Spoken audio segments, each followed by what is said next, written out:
Lori Shapiro at Pro Bono Partnership of Atlanta, and I'm very excited to be here with Chad Adams, who's going to present our webcast this morning on garnishments. Before we get started talking about garnishments today, I want to tell you a little bit about Pro Bono Partnership of Atlanta. Our mission at Pro Bono Partnership of Atlanta is to maximize the impact of pro bono engagement by connecting a network of attorneys with nonprofits in need of free business legal services. So if your nonprofit is in need of legal services and you're not yet a client of Pro Bono Partnership of Atlanta, please come to our website and sign up to get some free legal services with us. In order to become a client of Pro Bono Partnership of Atlanta, you need to be a 501c3 nonprofit. You have to be located in or serve the greater Atlanta area. You need to serve low-income or disadvantaged individuals, and your organization must be unable to afford legal services. You'll see our website on the screen in front of you, and please feel free to come to our website in addition to signing up to request legal assistance in order to look at our free webcasts and find out about workshops that we're offering in the community, and to look at the other resources that are available on our website. Please be aware that this webcast is for informational purposes only, and we can't give legal advice in the context of a public webcast.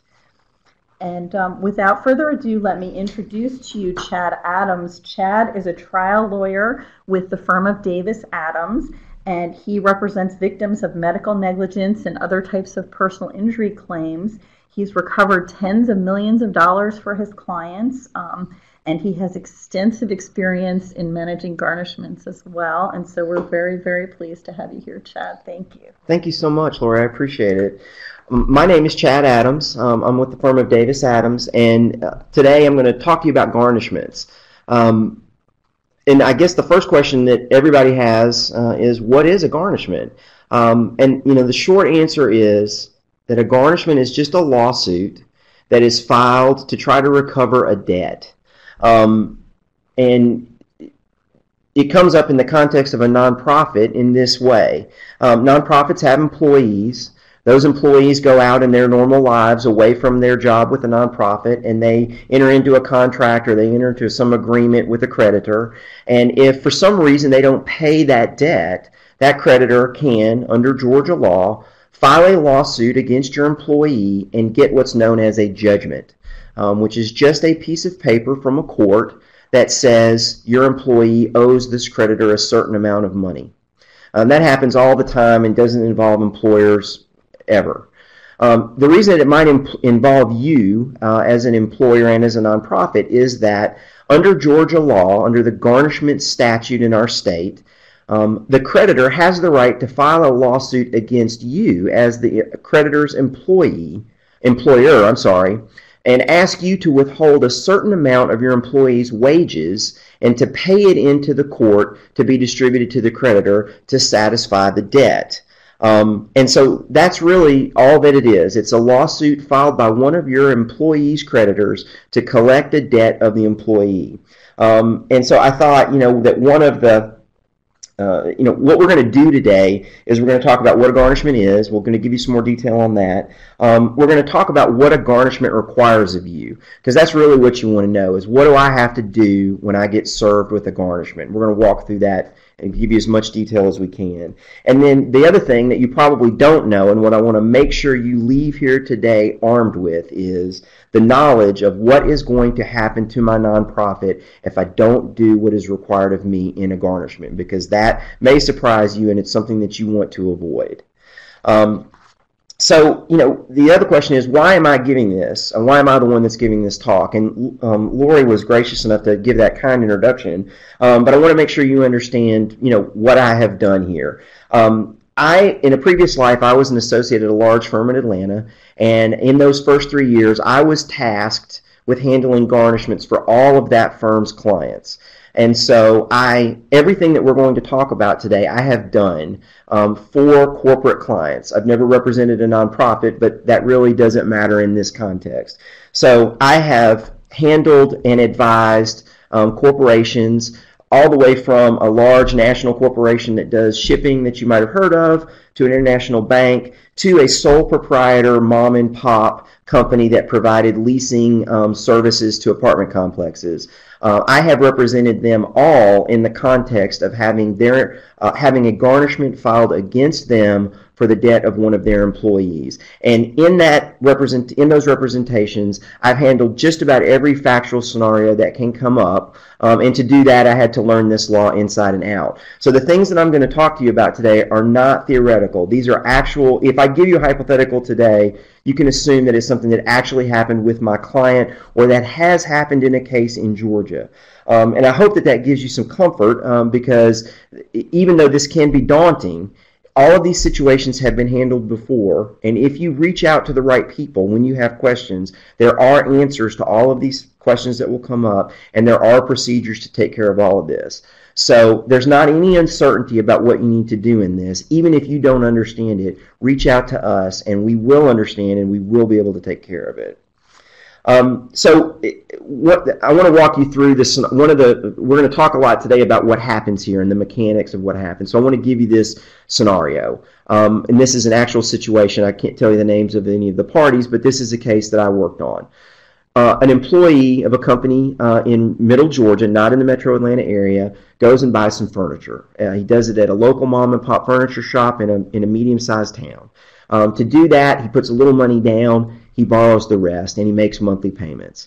At some point, he stops making the monthly payments, and the owner of that local mom and pop shop, who was just a normal guy living in that town, hired a lawyer and filed a lawsuit against that employee. He got a judgment for about $15,000, including late fees and court costs, and he finished that lawsuit. He had his judgment, and he then filed a garnishment action against my client in the county where that employee lived and where my client also happened to have an office. It was not the main corporate office. The main corporate office for that client was here in Atlanta. It was just a local office for my client. As a result of filing that garnishment, my client had responsibilities, had things that they had to do. And what they have to do is spelled out in the statute. And that scenario right there, of your employee does something outside of his work relationship, creates a debt, and then that creditor comes to you for repayment. That is how this is going to pop up. It can happen in the context of their apartment. It can happen in the context of marital relations in a divorce or child support. It can happen in the context of they bought a car and the car gets repossessed. But it's some situation where your client owes money and you're not going to know anything about that underlying debt at the time that the garnishment begins. So with that setup, then, what is the garnishment? We've said it already, but it's a lawsuit. You are going to be the defendant in a lawsuit. It's no different than if you get sued when somebody falls and breaks their leg on your premises. You have responsibilities in that context, and in the context of a garnishment, you have different responsibilities. It's important to remember, though, that your employee is not a party to the lawsuit. They don't have any responsibilities. Once the garnishment proceeding has begun, all of their ability to litigate about the underlying debt, meaning, hey, I don't owe the money. If your employee says, wait a minute, that's not right, I don't owe the money, that does not matter to you. That issue has been decided, and now you're in a lawsuit that is between you and the creditor.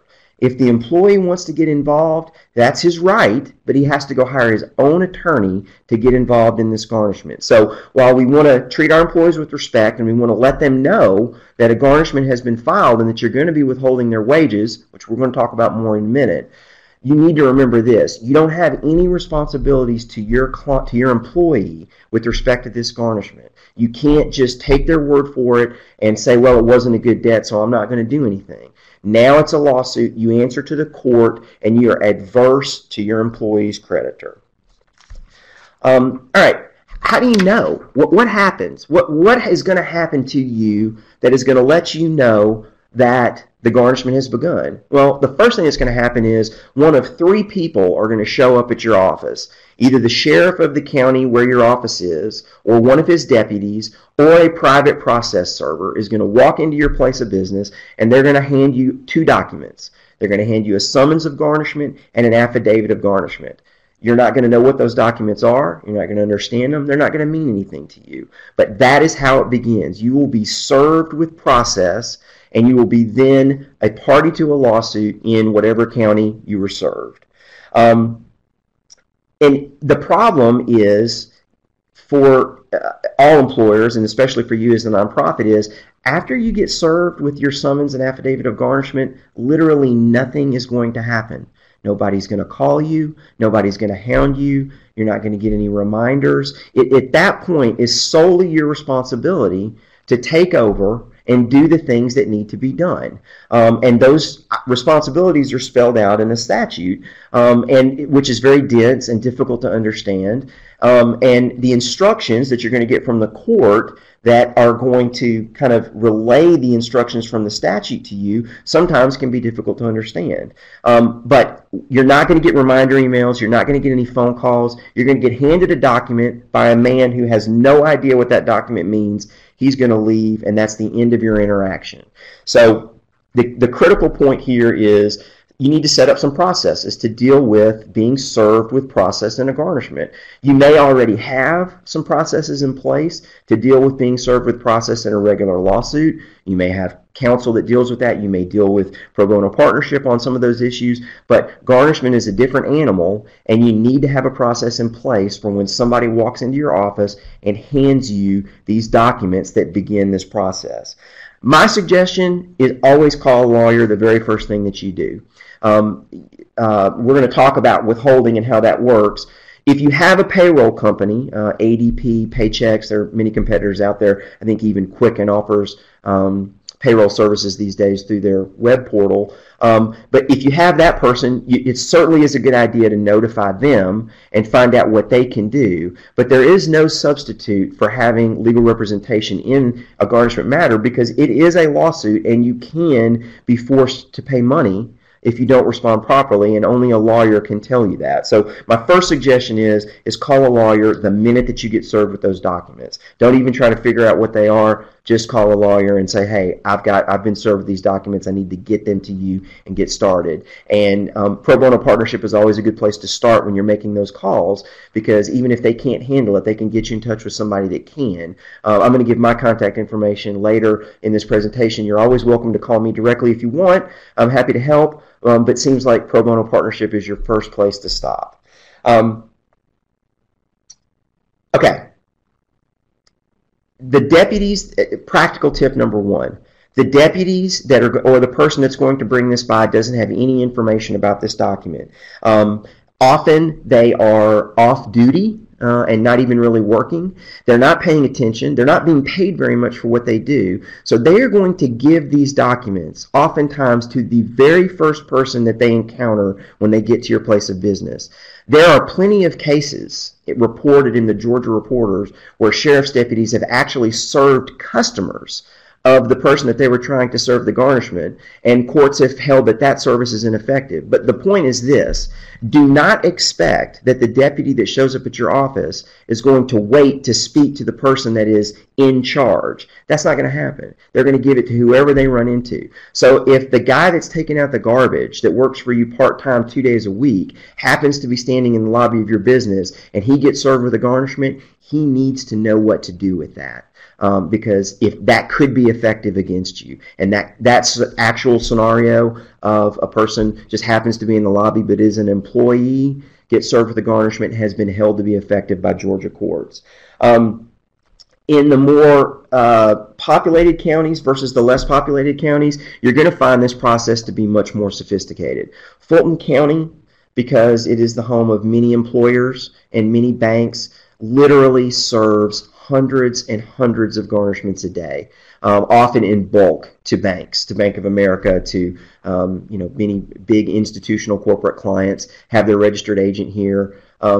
In a county like Jefferson County, over on near the border with South Carolina, it's less sophisticated, and they don't know what they're doing. They don't have a lot of experience with it. So take that into account as you lay your programs out and you put your processes in place. That if your place of business is in a county that's relatively populated and has larger, more sophisticated court systems, then you can expect the service to be more regimented. If your office is in a small town, if you're in South Georgia and you're in a town of 5,000 people, the sheriff probably only serves 1 or 2 garnishments a year, and you just need to take that into account as you draft your processes and you come up with what you want to do. And if you need help with those processes, if you want to talk about what kind of things do I need to have in place, what do I need to tell employees, call Pro Bono Partnership. We can help you with that. The other most common situation for people that get served is if you have a receptionist, you can expect that they will probably be the person to get served. You definitely want to have a checklist of what that person needs to do. Occasionally, in my own private, my personal practice, I have seen that sheriff's deputies will ask to speak to a corporate officer. That is possible. Not likely, but you do need to have a process in place for that. If you're a corporate officer, you personally need to be prepared to deal with this issue. And I can't, the last bullet point on my slide here is to call a lawyer ASAP. I just can't stress that enough. The very best policy here is get in touch with the lawyer. All right, so the sheriff has showed up at your place of business, or a private process server has showed up. You've got these documents. What do you do? At the risk of being repetitive, call a lawyer. But whatever you do, you need to let your employee know that this has happened. You don't want him to be surprised. You have a relationship with your employee. When it's a big multinational corporation, sometimes they don't let their employees know until they actually get paid. I'm assuming that most of the people that are watching this, that these are small nonprofits, and you have a personal relationship with your employees. Let them know, Bob, we got this document today. It's a garnishment. Just wanting you to know we're going to be withholding from your wages.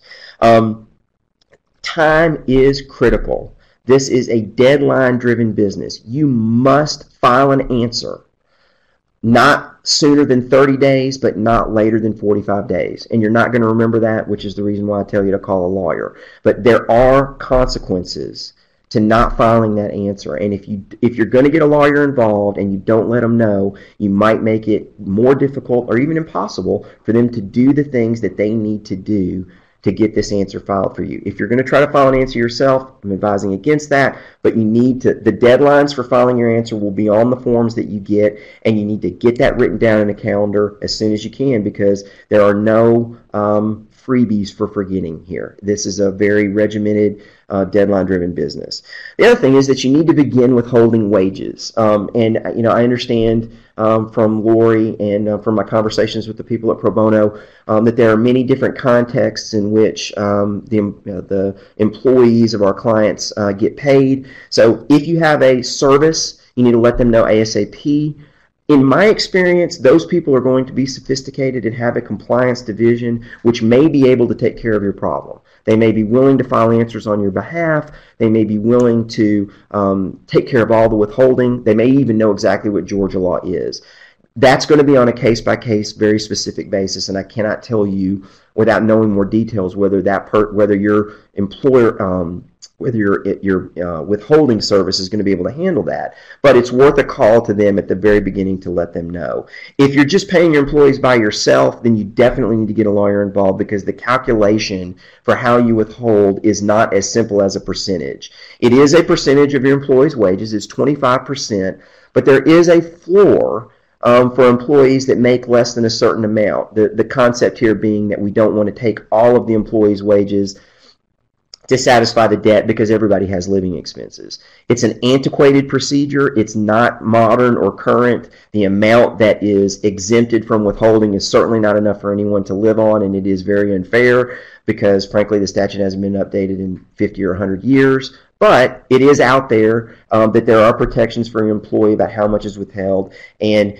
there can be consequences for calculating it incorrectly. So that's another issue that you want to get help with, either from, I would say call a lawyer first, then call your payroll company if you have one. If you don't have a payroll company, just call a lawyer. What to do? The number one answer to all of that is you must file that response. You'd have to file it yourself, or you have to hire an attorney to do it. I will say this, just to give you some comfort. If you file an answer within the time allowed, and you withhold wages based on that answer, and you file your answer in time, there's not going to be any liability if you accidentally withhold the wrong amount. The worst that can happen to you in that instance is if you file the answer and you pay the amount, you might have to withhold some more money the next time to cover up for it, or you might have to take some of the money back and give it back to your employee. So you should take some comfort in the fact of this. The system is geared up to make bad consequences happen if you don't file an answer, but if you do file an answer and you do so timely, there are some protections for you as the nonprofit employer. It's kind of beyond the scope and the time of my presentation today to get into a detailed conversation about exactly how much to take. I think that out of your employees' wages, I think the amounts that we've talked about today are enough for our purposes. 25%, no more than 25%, with a floor that leaves a certain amount of living expenses for your employee. And those instructions are on the documents that you will be served with to start the garnishment.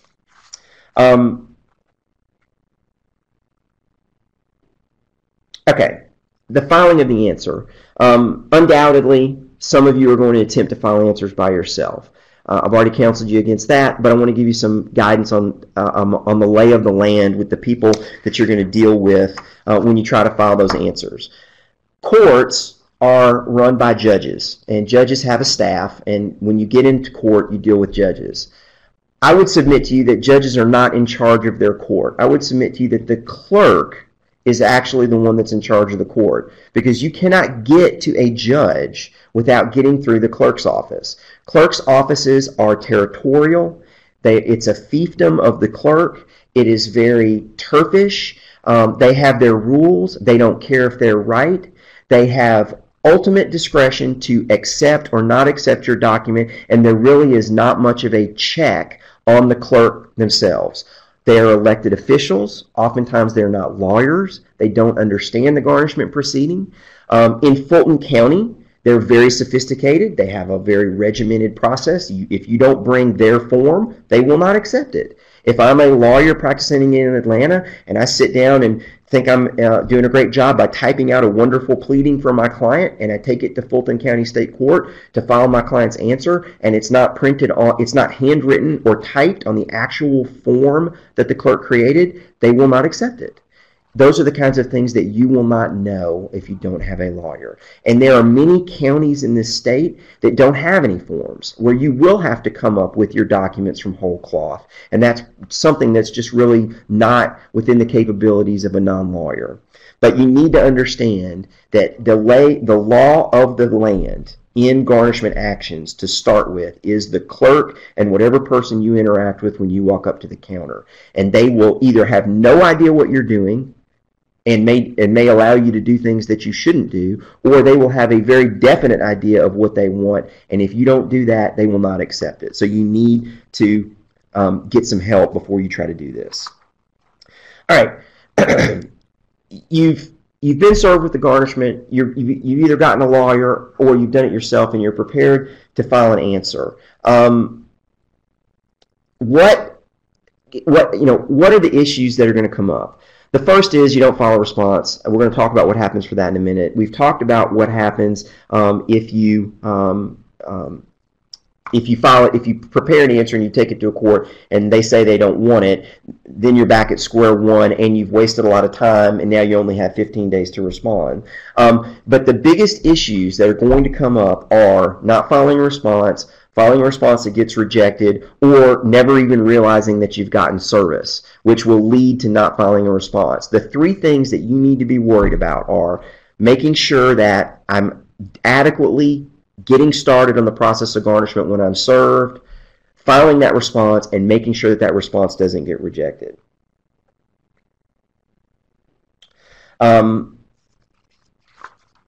And then where do I file? If I want to try to file it myself, where do I do it? It's at the clerk's office in the county courthouse of whatever county you got served in. So live in this world. You're a nonprofit. You have an office in Bibb County, and you have your corporate headquarters here in Atlanta. I don't know if anybody does that, but let's deal with that hypothetical. If you get served with the garnishment in Bibb County, you need to go to the Bibb County courthouse. If you get served with the garnishment in Fulton County, you need to go to the Fulton County courthouse. You get served with a garnishment in Bibb County, and somehow somebody in your office decides to go file the response in Fulton County. That response is, even if it's accepted, is not going to be effective, because Fulton County Court and Bibb County Court are completely unrelated. So that's an issue that you need to be prepared to deal with, is where do you go and file it? And the answer is in the court, in the clerk's office, in the county where you were served. All right. I've already told you that I think the very best thing that you can do is call a lawyer and your payroll service if you have one. But if you decide not to do that, or if you don't find out about the garnishment, and for either of those reasons you don't file a response, what is going to happen? And if you remember anything from what I tell you today, you need to remember this. If you do not file a response in a garnishment action and withhold wages and pay those wages into the court, your nonprofit can become responsible individually for the entire debt of your employee. And I don't know if you've noticed or not, but I talk fast, and that was a really long pause. That was designed for effect. You have got to understand that you can have really bad consequences if you don't file an answer. And I want to go back to my example. My client's employee goes to the furniture store, gets some nice furniture, incurs about a $15,000 debt, doesn't pay the debt, garnishment action gets filed against my client. My client did not file an answer, got a response from the court that says, you owe us $15,000, pay it now. They call me in a panic. Chad, what are we going to do? We owe $15,000. This employee only makes about $500 a week. He's part-time. Yeah, that's a problem, guys. You owe the $15,000. Understand that my client in that case had to pay out of its own pocket, with no recourse against its employee, $15,000 for a furniture debt, for furniture that they never saw, and for a transaction that they had no knowledge about until they got served with the garnishment. I'm going to pause again for effect. Don't be that guy. Don't let that happen. Call a lawyer, file a response. Whatever you do, make sure that that doesn't happen, because the consequence is endless. And you know, it's not in these days that we live in, it's not impossible to think that your employee could go and buy a small house, have a $100,000 debt, default on it, get a default judgment, and some bank could file a garnishment against that employee's wages, and the next thing you know, you owe $100,000. And you know, I don't know about you, but I don't have $100,000 laying around to pay that for my law firm, and I imagine your nonprofit doesn't either. So the takeaways from this are: act ASAP, call a lawyer, or call your payroll company. But whatever you got to do, get that answer filed in time, because the consequences can be absolutely catastrophic. All right. There's the fire and brimstone. There's the doomsday scenario. There is a mechanism to get out of having to pay that $100,000 if that were to happen. And I do want to talk to you about that, because I want you to understand what your options are. In the scenario that I just described to you, where my client had to pay $15,000 for the furniture debt, there were actually 2 garnishments filed. In the first one, they failed to file an answer. They called me. There's a mechanism in Georgia for reversing that terrible consequence.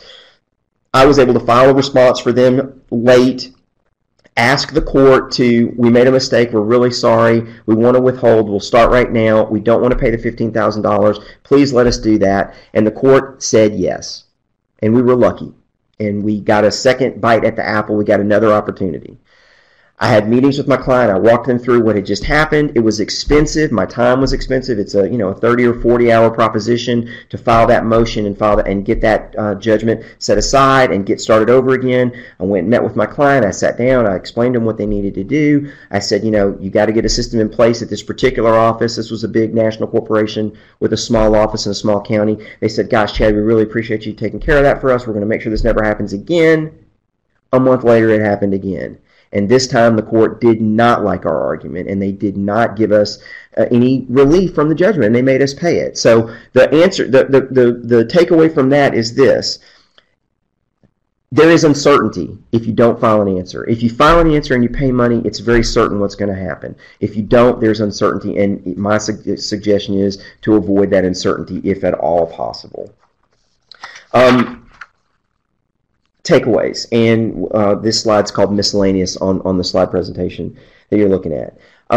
Where you are in the state of Georgia, or even in other states, matters. Small courts don't handle these situations very well. They don't see very many of them. They don't have a lot of big banks, which is another entity that can get served with garnishments. And it's just there's not as much. The practice of law in smaller venues, smaller counties is just not as robust. There's not as many people willing to take on these issues. In Cobb County, there is a law firm that has more than 1,000 employees, and all they do is file garnishments. And they have net revenue every year of tens of millions of dollars just from filing garnishments. They're sophisticated. They know what they're doing. They know that if you don't answer, they can get the whole debt from you. And they are actively working every day to file these garnishments. That's not going to be true in Waycross. That's not going to be true in Brunswick. It's not going to be true in Albany. That doesn't mean that you can't have a bad consequence, but it does mean that for very different reasons, you need to have your response lined out, and you need to know what you're going to do no matter where you are. The general rule is going to be that in a bigger county, it's easier for you to represent yourself. I don't want you to do that, but you need to know that. If you're in Fulton, Gwinnett, Cobb, DeKalb, probably those would be the counties that I would limit it to. Those clerk's offices are sophisticated. They have dedicated garnishment clerks. Those clerks are more likely to work with you, and if you go in there with an answer and they see something wrong, they're more likely to tell you, yeah, if you put the check mark right here, if you fill this out right here, I'll take that. If you are in Bibb County, I can tell you from experience, they will turn you away. They don't care. They don't deal with very many of them, and they'll just turn you away. If you're in a county like Jefferson County, or if you're in Waycross, Georgia, the clerk is not going to have any idea what that document is, and they're going to file stamp it, and they're going to give it back to you, and you run the risk of having not done what you needed to do. So you need to take that into consideration when you're considering, what you do. The other thing is that because garnishments are going to come up in the context of a nonprofit only in the employee-employer context, that you actually have to file 6 answers. Your responsibility is to file an answer not sooner than 30 days, but not more than 45 days after you get served with the garnishment, and you have to file 6 answers over the course of the next 6 months. So you need to know that, and you need to be prepared to deal with that. You need to get your documents together. If you hire a lawyer, they're going to know that automatically, and they're going to take care of it. But if not, don't just think that you can file one answer and be done with it, because if you file that one answer and then you fail to file that second answer, then all of those draconian measures pop in, and they can get a judgment against you individually, and you want to avoid that.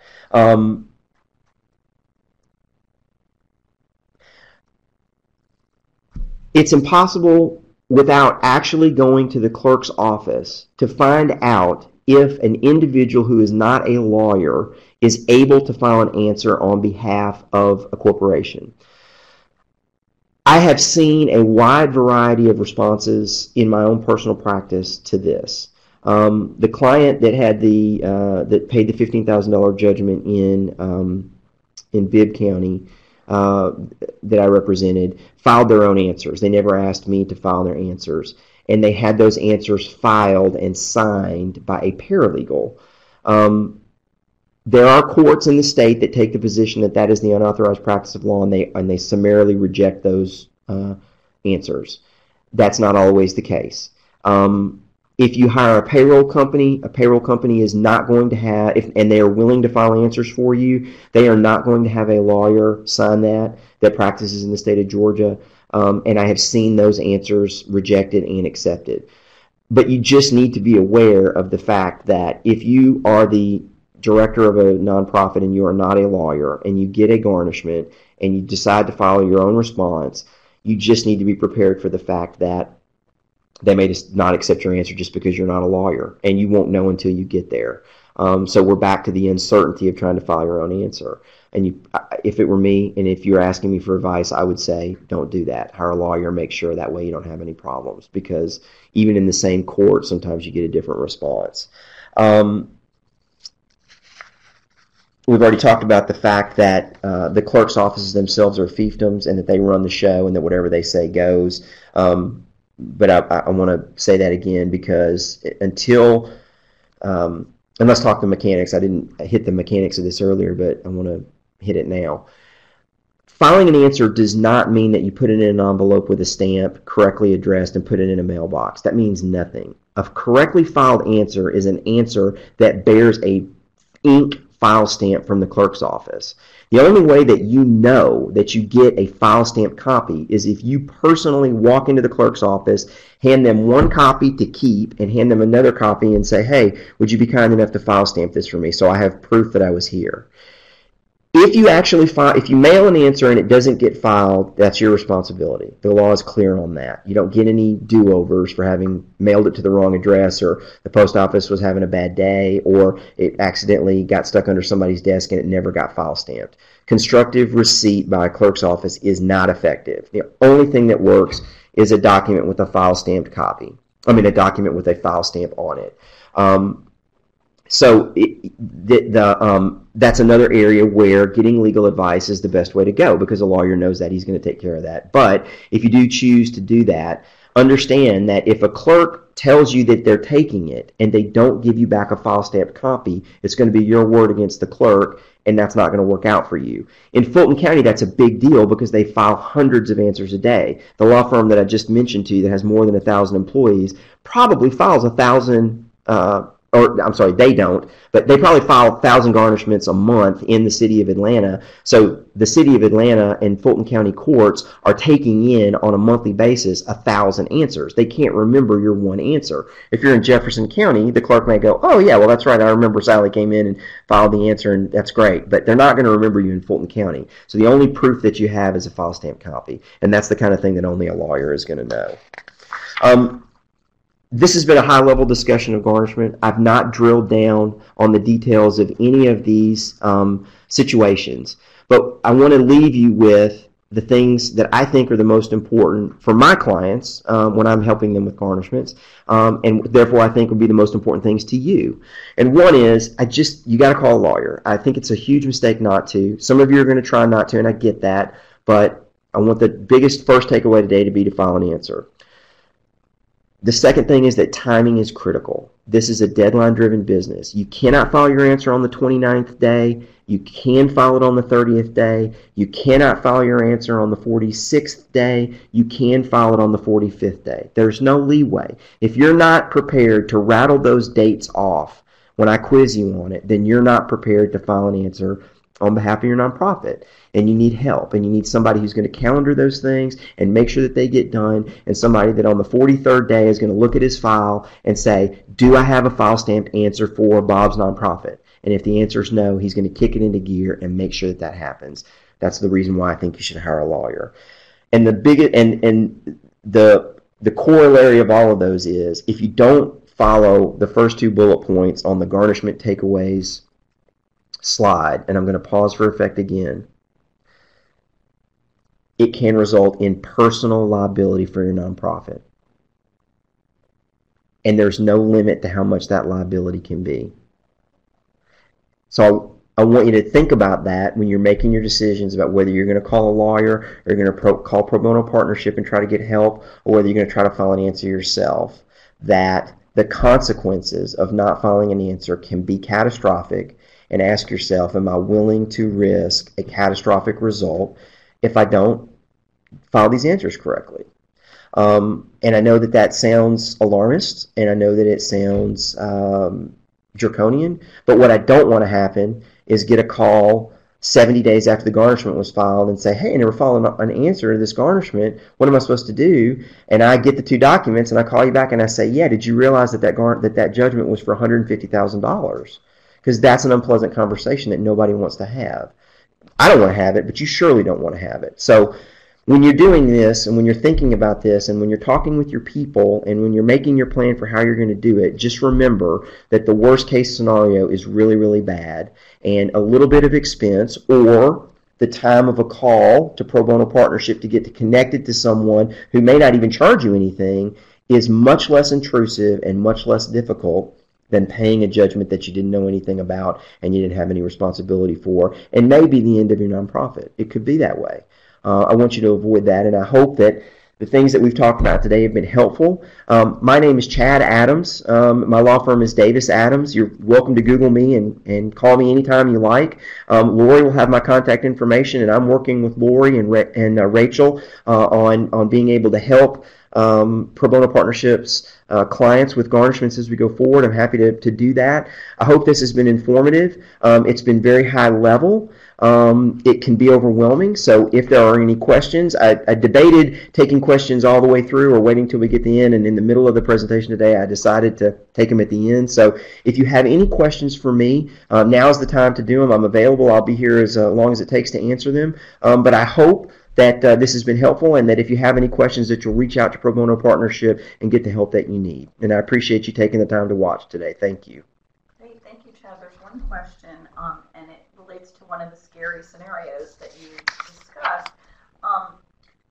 You mentioned, and I think this is a very likely thing to happen, that a garnishment could be served on a non-employee or on some employee who's just wandering through the lobby, who takes it and throws it in the garbage can, and then nobody ever finds out about it. Does the organization have any recourse if they never actually get the garnishment?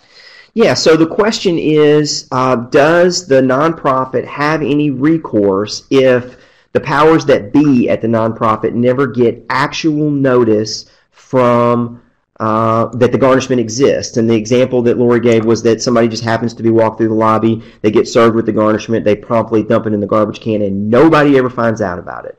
And the answer to the question is probably. The scenario that I laid out for you, where my client's employee had the furniture financing and the entire debt ended up being paid by the employer, that example I think illustrates what it is.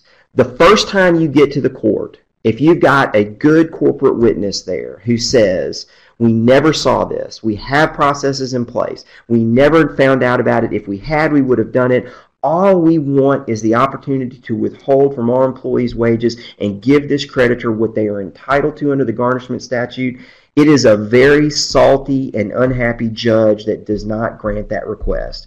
Is it possible? Of course, anything is possible. Judges have wide discretion in these matters. But I can tell you that in the case that I was discussing, I took a corporate representative with me to that trial. She was very nice. She was very pleasant. She was very sophisticated. She was a paralegal. She said, I'm a paralegal. I work for this company. I work every day creating processes to make sure that this doesn't happen. And the sheriff's deputy handed it to a part-time employee who was standing in a service bay working on a truck. And we never found out about it. And I'm sorry, but we just didn't. Is he our employee? Yes. Should he have given it to us? Yes. Did he get the training on what to do with the garnishment when it gets served on you? No. We're going to fix that. And the judge said, you know what? That's all very reasonable. I'm going to grant your request. I'm going to let you out. I'm going to open it up, and I'm going to let you file timely responses. And then the very next month, they missed it. And then we get back in front of him 90 days later, and he says, yeah, I told you that you had another opportunity, and you didn't take care of it, and now you got to pay the whole amount. I think that example perfectly illustrates what you're up against here. You do need to be worried about the worst-case scenario because it can happen. You don't need to lay up at night tonight awake thinking, oh my gosh, have I been served with a garnishment that I never found out about? Because a good lawyer representing a good client with a good witness who says, we actually never found out about this, we're sorry that we did, and we're going to fix it, is probably getting the benefit of the doubt. We don't have any other questions on the chat. Does anyone in the room have any questions? Okay, well, Chad, thank you so much. That was very informative, and I know it will be very valuable to our clients. Thank you. I hope that it is valuable to you. If you have any questions, please contact Pro Bono Partnership. If you want to contact me directly, I'm happy to talk to you. Thank you again.